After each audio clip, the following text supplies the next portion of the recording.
Pag umaresto ka ng tao, pag inaresto ka ng pulis, pwedeng hindi dala ng pulis ang warrant mo? Pwede. Sasabihin lang ng pulis kayo, oy, arestado ka, may warrant ka. Nasaan ang warrant? Doon sa estasyon, halika na. That's perfectly legal. Kita, anong kasalanan ko?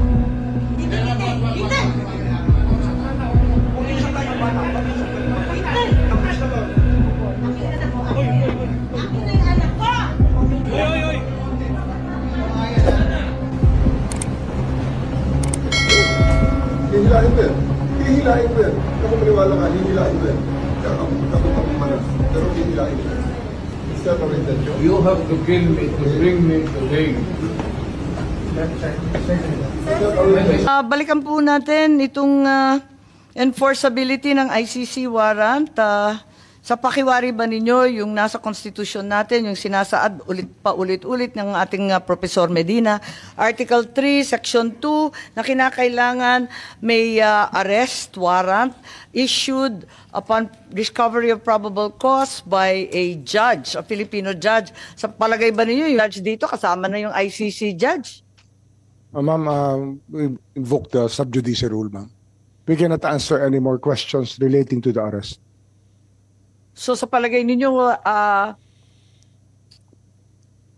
yung ICC, does it have any judicial power in the Philippines? Kasi di ba yung judicial power sa atin, ang klaro-klaro naman, Article 8, ang liwanag, di ba? Supreme Court and such lower courts, di ba?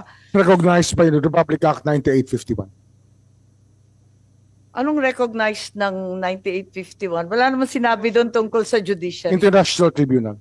Sorry? International Tribunal, ma'am. Can I read the provision again into the record? No, we've read it and Yes. we're all very, very familiar. Yes. Opo. So, ang sinasabi nyo, ICC hindi po kasama. Yun lang, yes or no lang po.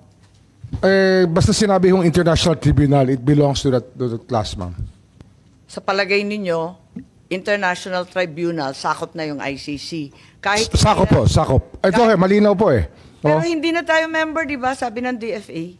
Hindi ho naman yung membership ang pinag-uusapan dito eh. Ang pinag-uusapan po rito, crimes against humanity. International humanitarian law. Pero nagkasundo na tayo. Murder po ito, murder, executions, extrajudicial killings. Ito po yung sinasakop ng IHL mo. Sige. Balik tayo sa Prosecutor General kasi agree to disagree na naman tayo. Even if Secretary Remulla in his budget hearing asserted that a local court action was necessary in order to enforce an ICC warrant, you proceeded to take part in the serving of the warrant and arresting PRRD. Andito ba yung prosecutor natin? Ma'am, he had to attend to something very important in the office. That's why I was the one who So you volunteered to go confirm there. that even though there was no local court action, you went ahead with this anyway? Yes, ma'am. Yes, of course you can. Confirm. But ma'am, can we lessen our discussion on this because it's sub judice, ma'am.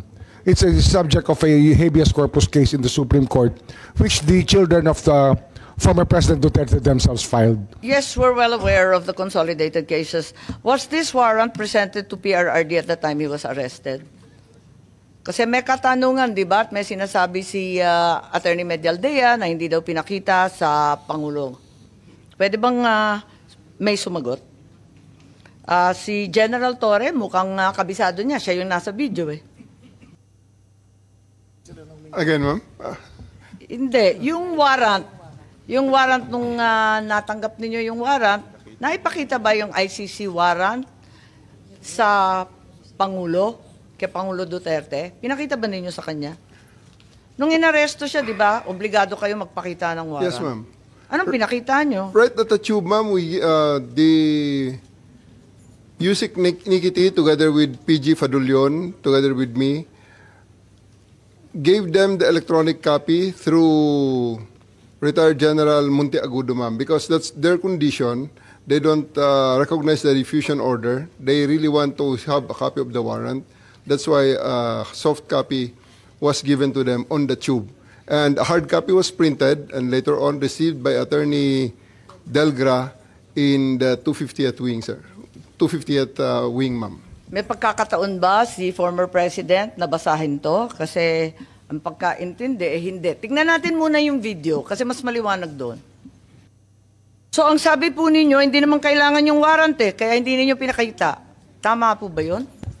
Ma'am, that is a very, very different interview in the aftermath. But I'm talking of... Anong pinag-uusapan sa interview? And I'm talking about we have already veered on the general rules on the warrantless, on the service of the warrants.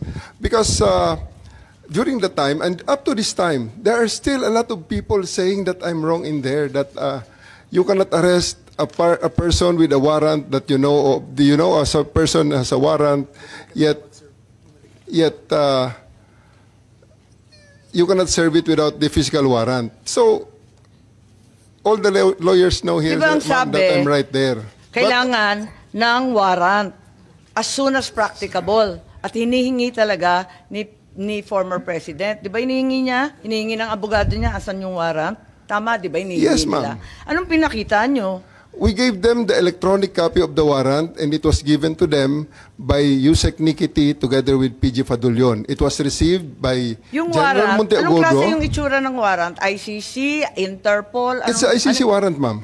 ICC warrant. Yes, ma'am. That was directed to the Interpol. That was the attachment of the diffusion order.